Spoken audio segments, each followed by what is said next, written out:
It's a Winning Begins at Home Wednesday, and we are talking money on the show today. Money and stuff today. It is the end of June, which is hard to believe here, and I probably shouldn't date this. 2025 though, last week of June on a Wednesday, and we're talking how are we handling our money today. Let's think about it for a second. In the name of halftime adjustments, we're halfway through the year.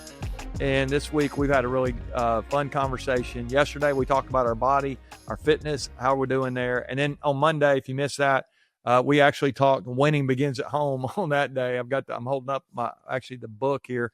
I didn't mention this on Monday, but if you're working on those relationships, you need a blueprint to build a great family. I hope you'll get a copy of Winning Begins at Home, the book. It can be helpful there.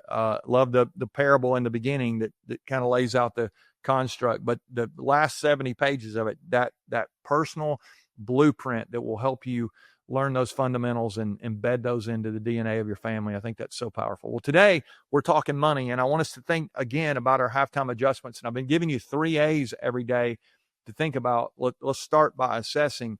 And as you think about your resources, your money, over the first half of the year, I just start with, how are you doing? Like, are you taking care of your money? Are you thinking about how you're spending it? Are you saving money? Are you investing money? Are you giving money away? Are you living by really your financial principles? Now, if you don't have financial principles, I want to encourage you to start there. Let's think through. And if I could give you just a quick little formula to think about, I would say anywhere from 80% down of your money, maybe 80% or less, let's spend that. That's the money you spend. That's the money you live on. That's the money that helps you take care of your financial needs. Maybe less than 80%, again, depending on your income. But I want to, no matter where you are and what your income is, I want to encourage you to consider saving 10% of your income. Let's make sure that we save that, we invest that, we use that for the future. I think it was Dave Ramsey who said, if we'll live like no one else now, then we can live like no one else later. Meaning, if we'll live on less now, there's that old principle of reaping and sowing is so true, but you reap later than you sow. And so I think being able to be disciplined on the front side, it leads to abundance on the backside. And so the other thing I would say is, let's make sure that we think about using 10% of our money to give away, to be generous. And for us, we support churches and ministries and things that are important to us. And I want to, it's just a biblical principle to live on 90% and, to give 10% away, at least 10% away. And here's what I can say from experience. I've been living this way, honestly, my whole life. And you may be uncomfortable with this language, but I don't think you can outgive God. I think God can make 90% go further than I can make 100% go. And so it's just amazing when we live by His principles. How much we can expect Him. He wants to bless us. I mean, think about your kids. If you have kids, you really want what's best for them. Why would God not want what's best for you? And yet He lays all this stuff out. And I hope we will consider some of that. So as you think back over the last 6 months, how are you doing with your saving? How are you doing with your giving? How are you doing with your spending? How are you doing with debt? I mean, all those things are, debt is such a burden if we're in debt. I was having a conversation with a young leader just a couple of weeks ago he's talking about paying his house off. And he asked me what I thought about that. And I told him, I said, I've never met a person who has ever said to me, I wish I had a house payment. I don't know anybody who regrets being debt free. It's just such freedom when you live debt free. And so I want to encourage you to begin to think about your first half of the year. As you assess that, what adjustments do you need to make? Maybe there's some areas where you've been spending a little bit of money. And as you look at your money, where's it going? Maybe you look back at your credit card statement or your ATM card statement or whatever, however you track your money, your budget. Hopefully you'll look back at that and you think, oh man, we've spent this X percentage on maybe eating out. And you look at how much that adds up. And the adjustment might be, we're going to make sure that we only eat out. Let's say we've been eating out 4 times a week.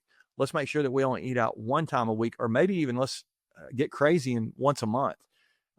Here's what I believe. If we go back to yesterday's conversation, food's going to be better at home. You're going to have probably better conversations at home. It's going to be less distractions at home. You're going to have better community with your family. Really, the first 2 days, our body and our relationships are going to all get better if we'll make that one little adjustment to eat at home. And I just want to encourage you to think about where your money's going. If you will do that over time, it is amazing how money compounds. It's really so true. And I can tell you, as an old guy, I don't regret anything that I've ever saved or invested or given away. It's the spending that, as I look back, I'm like, I didn't need that, or why did I do that? And those mistakes are ones that they compound over time as well. And so I want to encourage you to give some thought to that. What adjustments do you need to make today? And what do you need to do to go into the second half of this year? I was talking to another leader the other day, and he was talking about how they're trying to snowball some debt that they have. They're trying to just get rid of that. And they feel like in the next 18 months, they're going to have all that stuff paid off, and including their home. And I'm like, God, oh my goodness. But that's a very thoughtful, intentional attack mode they're going into, just like a team would in the second half. We're going to make this adjustment. But if we go out and we're really passive about it, it's still not going to work. And so we've got to assess, adjust, and attack in all these areas. When it comes to your money, there's such freedom if you handle it correctly, and such blessing if you handle it correctly. If you don't, it is amazing how many people are struggling, how many relationships are struggling over finances, how many people are honestly just in bondage.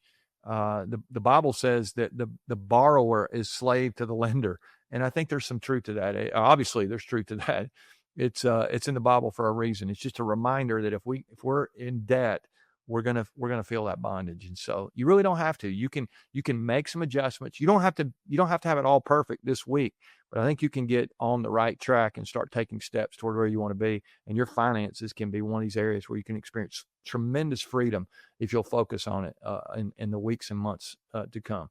All right. Tomorrow, I got another area for you. We're doing some serious halftime adjustments this week. I hope you're already taking steps relationally and physically. But now today, let's go ahead and begin to think about our halftime adjustments when it comes to our money, our resources. Let's make sure we're the stewards that we need to be. And if we will, again, I think there's tremendous freedom in that. All right, love you guys. We'll see you tomorrow for more Winning Begins at Home.